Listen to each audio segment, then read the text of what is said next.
우리 주위에 계신 분들 인사합시다. 사랑하고 축복합니다. 네, 사랑하고 축복합니다. 네, 오늘 너무 감사합니다. 우리 이제 지난주는 수련회를 했고, 그죠? 퀴즈를 하려면 지지난주 2주 전이라서 조금 가물가물할 수도 있는데 또 우리 설교를 쓰시는 분들이 많아서 기록을 보시고 하셔도 되겠습니다. 가장 쉬운 질문이죠. 지지난주의 말씀의 제목과 소주제가 뭐죠? 우리 어린이들 두 명 하세요. 2명 시작. 오, 잘했어. 박수. 네, 달란트 네 주십시오. 잘하셨습니다. 나는 선한 목자다. 보호에 대해서 우리가 한번 했고, 선한 목자다라 해서 선하다 했잖아요. 선하다. 선하다의 헬라어가 뭐였죠? 할로스. 그럼 이거를 히브리어로 하면 이걸 네, 저기서 얘기했어요. 저 뒤에서. 네, 토브예요. 토브. 그죠? 우리 매일의 묵상에서 계속 이야기하고 있었던 토브. 보시기에 심히 좋았더라. 그죠? 가장 하나님이 보시기에 가장 좋은 모습, 그 목자가 선하신 목자 예수 그리스도다. 우리가 그렇게 나눠 봤습니다.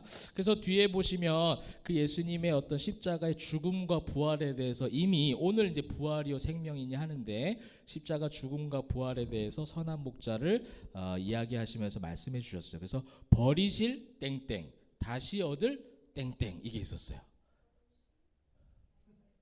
뭘까요? 말씀이 본문에 있어요. 이거는 내가 버릴 뭐도 있고 내가 다시 권세 그죠? 이 권세, 예수님이 십자가 죽으심과 부활하심으로 얻은 권세가 이제 부활하신 이후에 성령님을 통해서 우리들에게, 그래서 그거를 뭐라고 해요? 우리 자녀된 권세라고 얘기하죠. 그래서 자녀된 권세로 우리가 살아가니 이 구원의 은혜가 있으니 이 세상에 무서울 것이 없다. 세상이 감당치 못할 성도가 그때부터 되는 것이죠. 선한 목자 안에 있으면, 선한 목자의 보호 가운데 있으며, 그래서 우리 포에마 교회가 계속 그런 보호하심 가운데 승리하는 우리 교회가 되기를 주님의 이름으로 축복합니다. 아멘. 좋습니다. 우리 수련회 때도 너무 잘했는데 서로에게 우리 격려 박수. 네. 박수할 게 많아요. 오늘 2시간 이상 걸려서 온 사람. 박수, 격려 박수. 야, 네, 하여튼 너무 귀합니다, 여러분. 그 시간 2시간이면 거의 한반도 반을 갈 수 있는데, 그죠? 대구까지는 갈 수 있을 것 같은데 그 시간을 사모하는 마음으로 왔을 텐데 날씨도 더운데, 하여튼 여러분 오늘 특별한 더 은혜가 있기를 바랍니다. 자, 오늘 제목은 뭡니까? 부활이요 생명이다. 이제 표를 한번 보여드릴까요? 표를 우리가 계속해서 봤던 표, 이제 5번째죠. 5번째, 나는 부활이요 생명이다. 그래서 나는 문이다랑 조금 이어지고 있다라는 걸 말씀을 드렸어요. 그러면서 오늘 제가 붙여드린 소주제는 공감이에요. 공감. 이제 공감인데, 자, 이제 오늘 이야기를 통해서 제가 이 나는 부활이요 생명이니, 또 이 사건의 배후에는 어떤 일이 있었냐면 등장인물들이 좀 있어요. 한 가족이 있죠. 3남매가 등장을 합니다. 마리아와 마르다, 그 다음에 나사로, 오늘 죽은 사람, 오라버니 나사로가 있어요. 그래서 나사로가 죽었어요. 근데 이 가정이 굉장히 믿음이 좋은 가정인데, 이 나사로가 죽은지, 이제 죽었고 그 죽은 소식을 들었지만 예수님께서 빨리 오시지 않다가 죽은지 나흘이 되어져서 이제 예수님 그 집에 오시게 된 거예요. 그래서 이미 이제 죽었어요. 죽었고 이제 그 돌무덤 속으로 들어가 있는 상태예요. 시체도 다 꽁꽁 싸맨 상태죠. 이제 그렇게 해서 이 사건의 배후에 이 나사로를, 죽은 나사로 예수님 찾아오셔서 부활이요 생명이다라는 에고 에이미를 가르쳐 주셨고, 가르쳐 주시면서 나사로를 어떻게 하세요? 살리세요. 나사로 살리신. 근데 죽은 자를 살리신 사건은 이것만 있었던 것이 아니라 이전에 또 있었어요. 그죠? 야이로의 딸도 한번 죽은 적이 있었죠. 죽은 적이 있었는데 그때도 죽은 이후에 빨리 예수님 빨리 오셨으면 했는데 빨리 못 가셨거든요. 빨리 못 가신, 일부러 안 가신 거죠. 일부러 안 가셨다가 혈루증 앓는 여인을 치료하시고 이제 가셔서 죽은 자를 살리셨어요. 그래서 아마 이때 이 사건 주변에 있었던 수많은 사람들은 충분히 나사로가 예수님이 오셔서 나사로를 살려낼 거다라는 믿음도 어느 정도는 갖고 있을 법한데, 오늘 성경 말씀 보면 그런 믿음들이 별로 나타나지가 않아요. 그러면서 그 믿음의 방향성, 이 믿음이 가지고 있던 방향성조차도 예수님이 지금 말씀하시는 것과 이제 청중들, 주변에 있는 사람들이 듣는 그 예수님의 메시지와 전혀 다른 마음들을 많이 갖고 있는 걸 보게 됩니다. 우리가 이제 예수님께서 오셔서 공생의 기간에 말씀을 전하시고 복음을 선포하시는데 계속해서 듣는 이들, 심지어는 같이 함께 따라다녔던 제자들조차도 계속 딴 마음으로 가요. 딴 마음으로. 아버지 마음이 아닌 딴 마음으로. 세상을 향한 마음이 너무 치우쳐 있다 보니까 그 복음의 메시지조차도 자꾸만 바꿔버리는 것이죠. 그래서 오늘 이제 우리가 성경을 보면서 제가 이 부활이요 생명이다를 이제 연구하고 공부를 하는데 오랜만에 굉장히 좀 어려웠어요. 이 사건에서 지금 말씀하시고자 하는 메시지, 중심적 메시지가 무엇일까? 이런 것들을 많이 이제 고민을 하게 되고 굉장히 많이 이걸 하는데 뭘 얘기하시고 싶으셨을까? 그런데 이제 이 11장과 12장을 이어서 전체적인 흐름을 보면 어느 정도 우리가 윤곽을 발견할 수 있어요. 그리고 예수님께서 왜 나사로를 살리셨고 부활이요 생명이다를 가르쳐 주셨는가라고 이제 봤을 때 결론부터 말씀드리면 예수님의 죽음에 대해서 이야기하시는 거예요. 부활과 생명이 있기 위해서는 뭐가 필요한 거죠? 죽음이라는 단계가 필요해요. 근데 우리가 오늘 마르다도 그렇고 신앙 고백은 너무나도 잘합니다. 근데 이 예수님의 죽음이라는 것은 결국 뭐를 지금 전제하냐면 우리가 뭐라는 사실을 고백하는 거죠? 맞아요. 좀 잘하셨어요. 죄인이라는 사실을 고백하는 거예요. 근데 너무 잘 알죠? 관념적으로 잘 알고 있어요. 지식적으로 교회 오래 다니면 우리 죄 때문에 예수님 십자가에 못 박혀 죽으셨다. 너무 잘 알고 있는 지식임에도 불구하고 지금 예수님은 죽으시기 위해서 오셨지만 제자들, 여기 등장하는 모든 등장인물들은 예수님의 죽음에 대해서 별로 관심이 없어요. 죽음에 대한 생각을 전혀 하지 못해요. 그러다가 12장에 와서 여기 있었던 3남매 중에 한 명의 여인이 그것을 발견하게 돼요. 마리아가 향유를 붓습니다. 향유 붓는 마리아 사건 여러분 잘 아시죠? 그래서 예수님의 뭐를 준비하는 거예요? 장례를 준비합니다. 죽으심을 준비한. 그래서 이 여인의 믿음이 다른 복음서에 보면 모든 사람에게 다 알려질 것이다 라고 얘기해요. 어떤 믿음이에요? 지금 예수님이 가시고자 하는 십자가 죽음의 길로 같은 마음을 품은 유일한 여인이었다라는 거예요. 우리가 신앙생활 예수님의 죽으심, 예수님의 그 죄 사함의 비밀 그것도 다 알고 있고 오늘 마르다도 고백하거든요. 내가 부활이요 생명이다. 무릇 살아서 나를 믿는 자는 죽어도 살겠고 또 이것을 네가 믿느냐 했을 때 마르다 네 믿습니다. 나중에 뭘 믿는다는 걸까요? 나중에 내세의 부활을 믿는다는 거예요. 그러니까 신앙적인 어떤 관념적인 지식은 충만해요. 다 알고 있어요. 그런데 지금 나사로를 살리시고 이 나사로를 살리시면서 본인의 죽음에 대한 이야기 그리고 그 죽음이 있기 때문에 내가 부활이요 생명이 있다라는 소망의 메시지를 전해주시는데도 불구하고 지금 주변 사람들이 그를 이해하지 못하고 공감하지 못하고 있다라는 거예요. 그래서 저는 오늘 이 말씀을 보면서 복잡한 거 없이 우리 교회가 또 우리가 신앙의 어떤 컬러를 정할 때 가장 중요한 건 뭐냐? 예수님과 같은 마음이 되어져서 살아가는 거예요. 이게 가장 중요한 것 같아요. 교회가 어떤 사역을 하든 교회가 어떠한 프로그램을 하든 또 우리가 어떤 모양으로 하나님이 쓰실지 모르겠지만 그건 하나님의 마음이고 그죠? 우리는 어떤 마음이냐? 그 하나님의 마음에 같이 가고 있느냐? 이것을 예배 때마다 또 매일의 어떤 묵상과 우리 매일 말씀을 읽고 영상을 시청하잖아요. 그걸 통해서 자꾸 확인하는 거예요. 저 역시도 계속 확인하는 거예요. 날마다 확인이 되어지고 그것이 확인되어질 때 깨어짐이 발생해요. 죽으심이라는 게 발생해요. 예수님의 죽으심은 결국 내 죄성을 내 어떤 인간적 죄의 자아를 깨뜨리시고 소멸시키기 위해 예수님 죽으신 거거든요. 근데 그 예수님의 죽으심에 대한 마음이 공감이 되지 않으면 우리는 회개가 나올 수가 없어요. 날마다 말씀을 읽으면서 예수님의 죽으심, 그래 나의 죄를 위해서 사해 주시기 위하여 십자가에 못 박혀 죽으셨지라고 끝나버리고 그냥 감사하네라는 어떤 그냥 겉모양으로 끝나버리면 우리의 마음속에 그 마음이 없으면 예수님의 그 십자가 죽음의 마음이 없으면 말씀을 읽고 내 죄성을 죽여나가는 과정, 회개의 과정이 있을 수가 없다라는 거예요. 지금 주변 등장인물들을 보면서 우리가 살펴볼 수 있는데 오늘 이 말씀들을 통해서 제가 먼저 살펴볼 거는 이 유형들이 있어요. 유형들.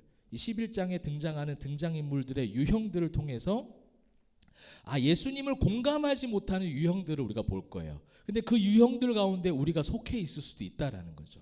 그래서 우리 자신을 한번 돌아보고 우리 포에마 교회가 이제 나중에 12장에 그 회복된 마리아의 신앙 있죠. 그 신앙까지 예수님의 마음을 공감하고 하나님 아버지의 마음을 깨달아 알아서 주님이 가라고 하시는 그 길 갈 수 있는 그런 교회, 그런 성도가 되길 소망합니다. 자, 그럼 첫 번째 유형은 뭐냐면 이제 제자들을 통해서 알 수 있는 유형이에요. 오늘 우리가 읽은 본문은 17절부터이긴 한데 첫 번째 유형은요, 종교적 안정형이에요. 종교적으로 안정감을 자꾸 추구하려고 해요. 여러분, 우리가 종교를 얻는 거, 많은 사람들이 종교를 얻는 이유가 다 이 이유에 많이 속해 있을 거예요. 나의 육신, 나의 마음의 안정감을 위해서 뭔가 의지할 대상이 필요하거든. 우리 이 인간은요, 하나님께서 하나님의 형상으로 만드셨어요. 그렇기 때문에 뭔가와 함께 할 수 있도록, 그것이 심히 좋은 상태 토부였어요. 근데 죄로 인해서 타락하여 이제 뽑혀져 나왔죠. 그럼에도 불구하고 그 DNA가 아직 있어. 그것을 우린 종교심이라고 해요.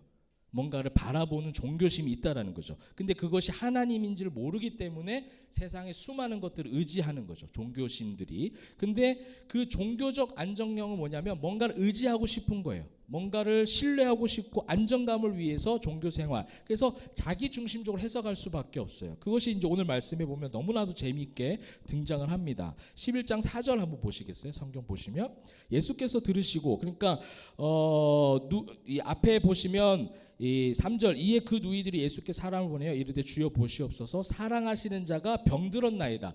이제 나사로가 아직 죽지 않은 상태 소식을 들은 거예요. 근데 이제 예수께서 이 병은 죽을 병이 아니라 하나님의 영광을 위함이요 하나님의 아들이 이로 말미암아 영광을 받게 하려 함이라 하시더라라고 하면서 죽을 병이 아니다라고 말씀하셨고, 그 다음에 11절에 한번 보십시오.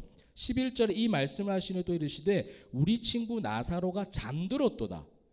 그러니까 이제 이 병들었다 함을 듣고 이틀 정도를 더 유하셨다라는 본문 말씀도 있는데, 이러다가 이제 어떻게 된 거예요? 죽게 된 거예요. 근데 죽지 않고 잠들었도다라고 얘기하니 제자들은 지금 어떻게 받아들였느냐? 12절, 제자들이 이르되 주여 잠들었으면 낫겠나이다. 이게 무슨 말일까요? 안 죽고 좀 아픈 사람이 그래도 잠들었으면 컨디션이 좋아졌네, 이거예요. 지금 이 잠들었다라는 헬라어 단어하고 죽는다라는 단어, 이 잠들었다라는 단어 가운데도 죽음이라는 의미가 담겨져 있거든요. 근데 이 죽음에 대해서 지금 계속 예수님은 가르쳐주고 싶으신 거예요. 내가 지금 죽음의 길로 가고 있다. 6월절이 이르기 전에 지금 상황이거든요. 그 6월절에 들어가면 이제 예수님 십자가에 못 박히시는 거예요. 근데 그 어가대 예수님은 계속해서 그 십자가 죽음의 길을 가르쳐 주시는 거죠. 그래서 잠들었도다라고 표현한 거죠. 왜냐하면 사흘 만에 예수님도 부활하실 거니까. 근데 제자들은 이 잠들었도다를 액면 그대로 받아들이는 거예요. 그 아픈 사람이 잠도 잘 못 들고 했을 텐데 이제 잠들었으면 많이 회복했으니 가지 맙시다, 그런 거예요. 안 가도 되지 않아요? 이런 거예요 지금. 우리 조금 왜냐하면 거기로 다시 돌아가면 예수님을 핍박하려고 하는 종교 지도자들이 지금 뭐 바글바글한 동네거든요. 그러니까 자신들의 신변에 위협이 될 수 있는 상황인 거를 제자들 알고 있었던 거죠. 다시 돌아가지 말자는 거예요.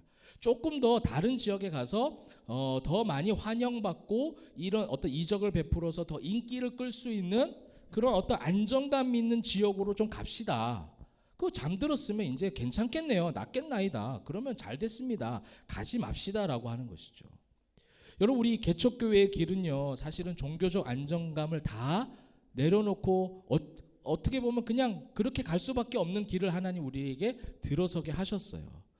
근데 사실은 우리에게 주신 그 1년 동안에 복이 너무나도 많은 걸 많이 경험했어요. 많은 분들이 이야기했고 지난 수련회 때도 우리가 함께 그 신앙 고백을 했잖아요. 이 종교적 안정감을 가지고 넓은 길로 가려고 하는 사람들의 모든 길들을 우리는 반대로 어떻게 보면 세상적으로 봤을 땐 좁은 길 같고 험한 길 같지만 그 길 속에 피어난 하나님의 놀라우신 그 길을 보게 되었고 그 사막의 강을 보게 되었고 그 복음의 놀라운 열매를 우리는 경험했잖아요. 그죠? 근데 이 제자들은, 많은 사람들은 종교적 안정감을 가지고 가고 싶었던 거예요. 그러니까 자의적으로 해석하는 거예요. 자기 중심적으로. 내 편의대로 할 수밖에 없어요. 내 편의가 먼저 중심이 되기 때문에. 헌신과 그다음 희생과 이런 건 전혀 없어요. 예수님은 지금 내가 너희를 위해서 죽을 거야라는 희생에 대해서, 헌신에 대해서 계속 좀 가르쳐주고 싶으신데 제자들과 많은 사람들은 그걸 듣고 싶지 않아요. 그 길은 험해 보이거든. 지금 메시아로 오신, 분명히 능력으로 봤을 때, 능력치로 봤을 때는 메시아가 맞아. 제자들은 그 정도는 알고 있어요. 분명히 이분이 모든 인류를 구원하실 메시아는 맞는데 이분이 죽으시면 안 된다라는 거예요. 그게 뭐예요? 정치적 군사적 메시아로 그들이 지금 바라보고 있는 거거든요. 그들이 바라보는 예수님은 우리에게 안정감을 주실 최고의 지도자, 정치적 군사적 메시아여야 되는데 죽는다니 말이 안 되지. 죽으면 안 돼. 자의적으로 자꾸 해석해버리는 거예요.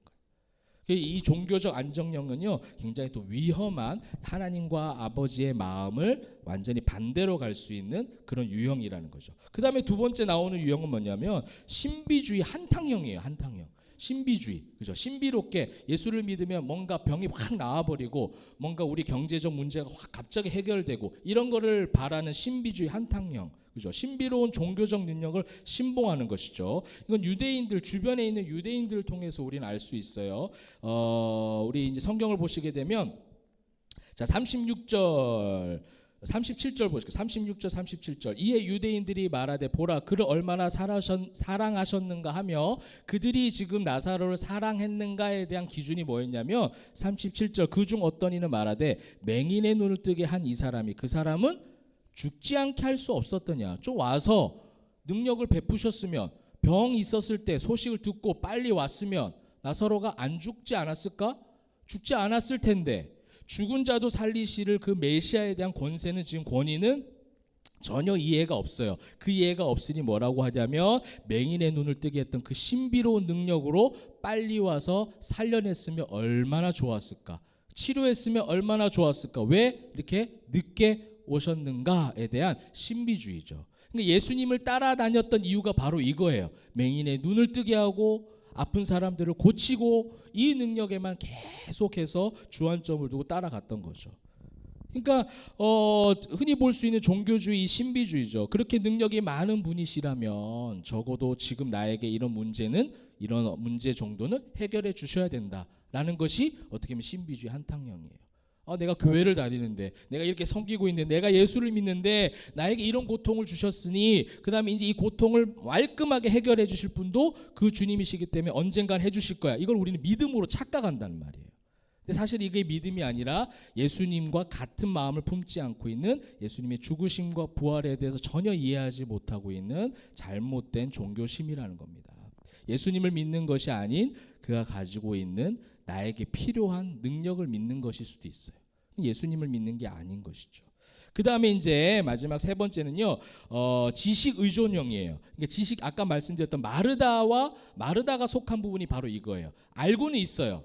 예수님은 부활이시고 생명이시고 메시아이시고 다 알고 있어요. 그런데 이것이 현실적으로 돌아오지 않아요. 현실적인 삶에서 예수님의 죽으심과 부활이 전혀 삶 속에서 열매로 나타나지 않는 것이죠. 그냥 우리식으로 말하면 고난주간과 부활절에만 반짝하는 신앙인 거예요. 매 삶 가운데 고난주간에 어떤 예수님의 십자가 죽음을 말씀을 통해서 묵상하고 부활에 대한 소망을 말씀을 통해서 살펴보는 삶이 돼야 되는데, 그냥 잠깐 그냥 지식으로만 아는 거죠. 예수님이 이 땅에 오셨고 죽으셨고 3일 만에 부활하셨지, 맞아, 난 그것을 인정해 정도가 믿음으로 착각하는 것이죠.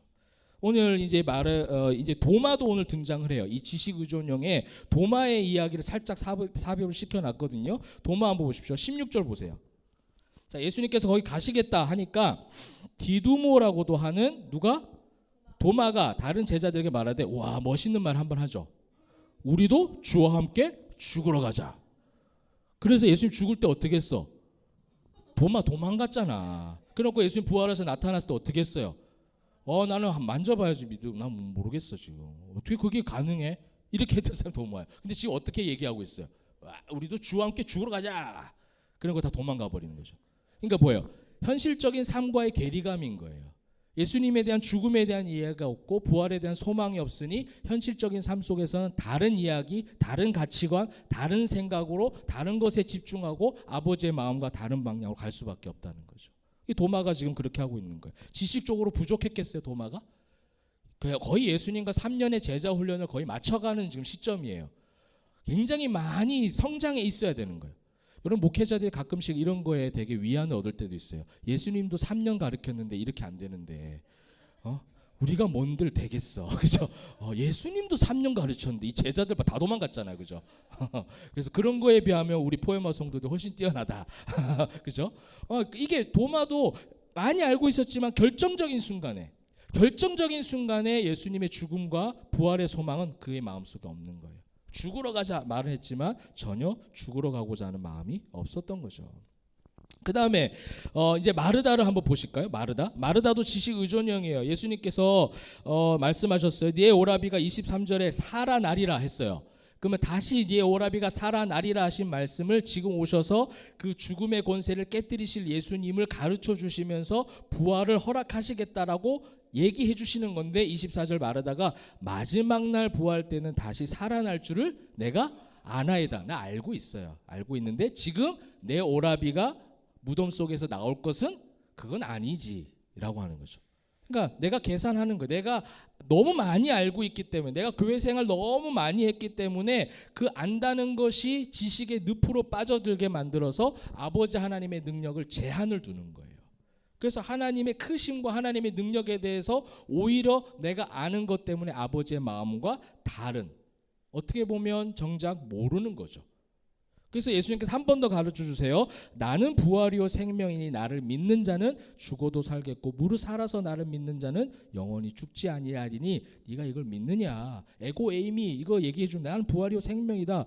27절에 마르다 또 뭐라고 하고 있어요. 주여 그러하외다. 주는 그리스도시요 세상에 오신 하나님의 아들. 와 이게 최고의 고백이잖아요.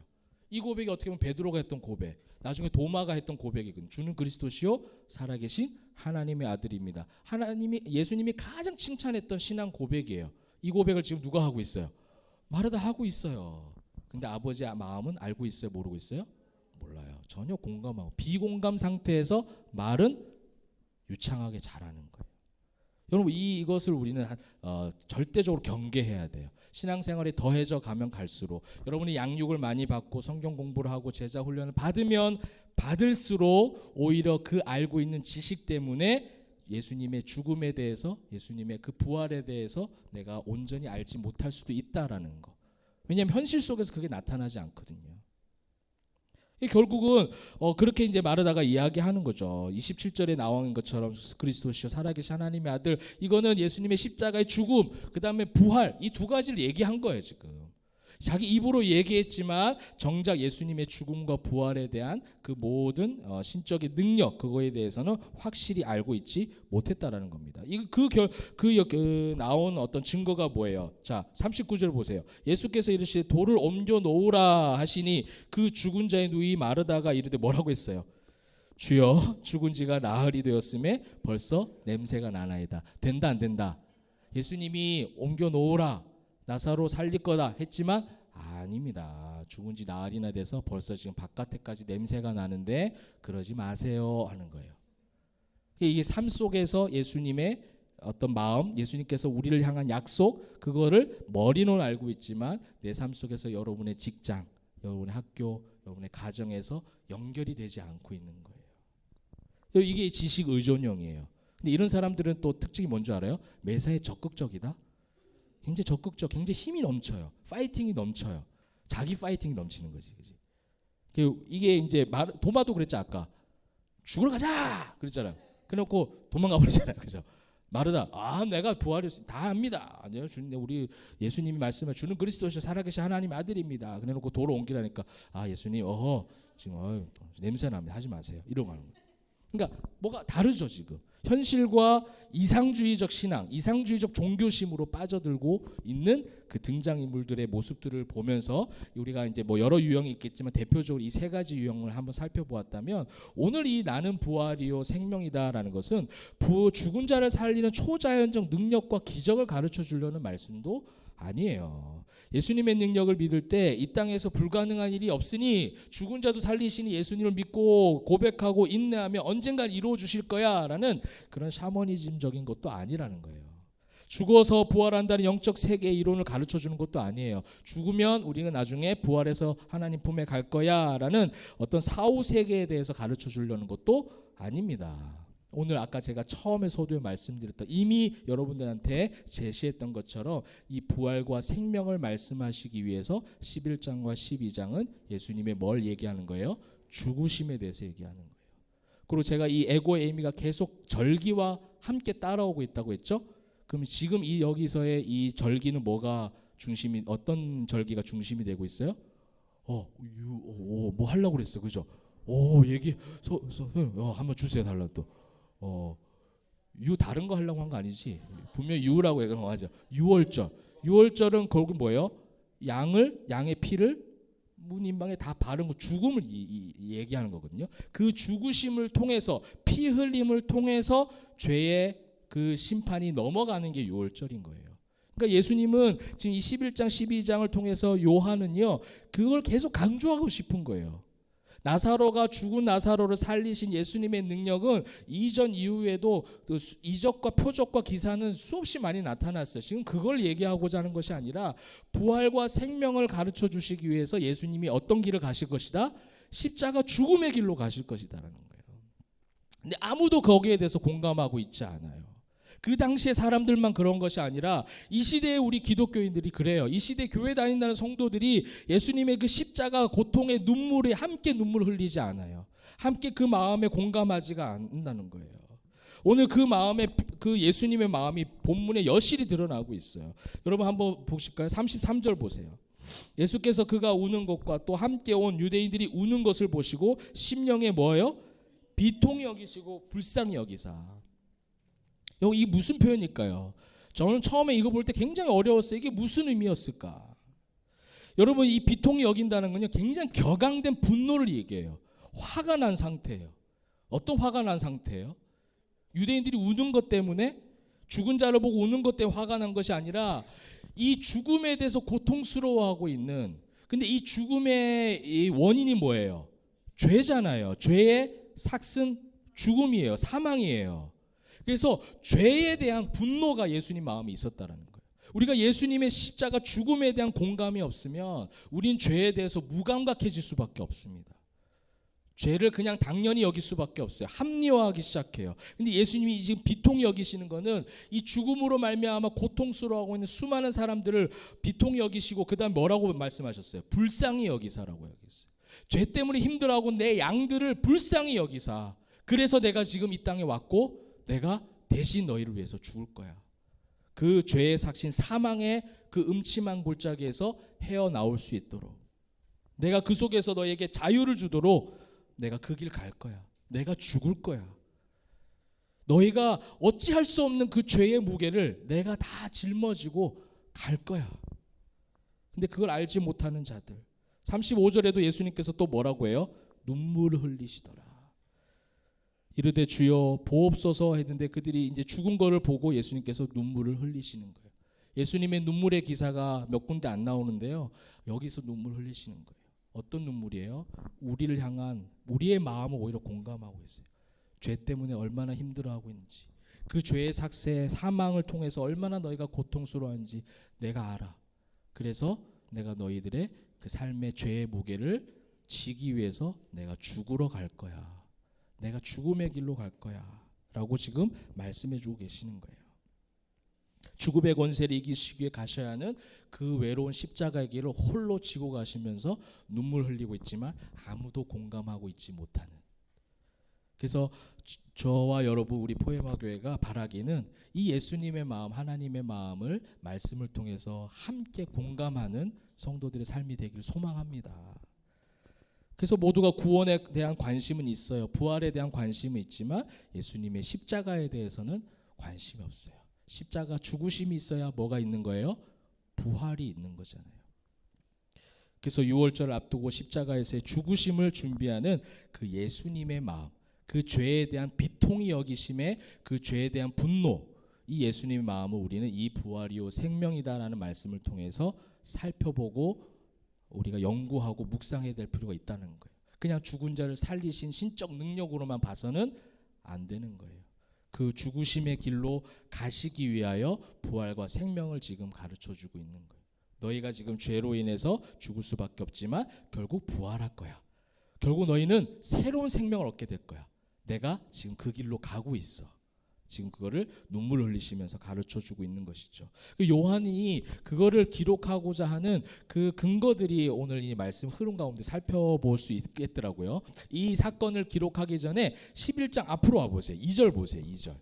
이 죽으심에 대해서 강조하고 싶은 이 저자 요한의 마음을 하나님께서 그대로 담아서 써놓으셨더라고요. 2절 보세요. 이 마리아는 향유를 주께 붓고 머리털로 주의 발을 닦던 자요. 이 사건은 지금 12장에 나온 사건이에요. 근데 요한이 마리아를 이야기하면서 향유를 주께 붓고 머리털로 주의 발을 닦던 자라는 것을 미리 소개하는 거예요. 그러니까 전 문맥을 통해서 지금 뭘 암시하고 있는 거예요? 주님의 죽으심에 대한 마음을 함께하고 있었던 마리아를 지금 먼저 소개하고 있잖아요. 지금 그렇게 하고 12장 3절로 오시게 되면 마리아는 지극히 비싼 향유 곧 순전한 나드 한 근을 가져다가 예수의 발에 붓고 자기 머리털로 그의 발을 닦으니 향유 냄새가 집에 가득하더라. 마리아가 이 부활이요 생명인 사건, 우리 오빠가 살아난 사건, 예수님께서 전과 후에 말씀하셨던 것을 생각하니 하나님께서 마리아에게 지혜를 주셔서 어떤 마음 알게 된 거예요? 아, 예수님이 죽으시러 가시는구나. 내가 준비해야지. 내가 준비해야지. 그래서 향유를 붓는 거예요. 이 향유가 어느 정도의 값이라고요? 옆에 제자들이 난리가 났죠. 왜 그 귀한 걸 다 부어가지고 노동자의 1년치 연봉 값이에요. 그걸 다 부어서 주님의 죽으심을 예비하는 예수님과 공감하고 있는 마리아의 신앙을 이 전후 문맥을 통해 가르쳐 주는 거예요. 또 이거와 병행 본문이 되는 마가복음 14장 8절 말씀이 아마 나올 텐데요. 한번 읽어볼까요? 시작.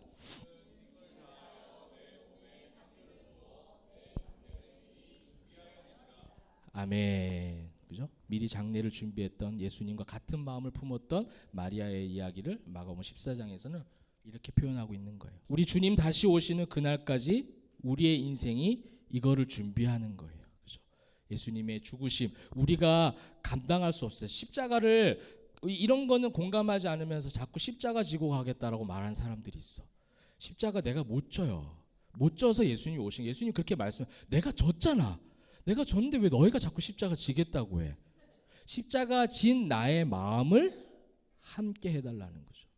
함께 그거를 말씀을 통해서 주님이 가신 그 길이 죄에 삭시되는 사망의 권세를 이기시기 위해서 가셨던 그 길, 너무나도 외로운 그 길. 근데 그 길 속에서 그 길을 준비했던 마리아의 이야기. 이것이 오늘 에고에임이 부활이요 생명의 날 통해서 우리가 말씀을 통해 함께 읽고 묵상하고 또 품어야 될 그런 하나님의 뜻인 줄 믿습니다. 네, 말씀을 맺도록 하겠습니다. 여러분, 나사로의 이 부활 사건에서 말씀해 주신 에고에이미를 제대로 이해했던 사람은 나중에 누구밖에 없었어요? 마리아 한 사람밖에 없었어요. 그죠? 그런데 이 시대에 우리가 포에마 교회가 그런 하나님의 말씀을 우리가 지금 매일 읽고 있는 그 일들 하고 있잖아요. 우리 교회가 개척교회지만 엄청난 사역을 하고 있는 거죠. 매일 말씀을 읽고 매일 영상을 보고 매일 하나님의 마음을 알려고 자꾸 애쓰려고 하고 하나님께서 그 뜻을 우리에게 계속해서 가르쳐주고 계세요.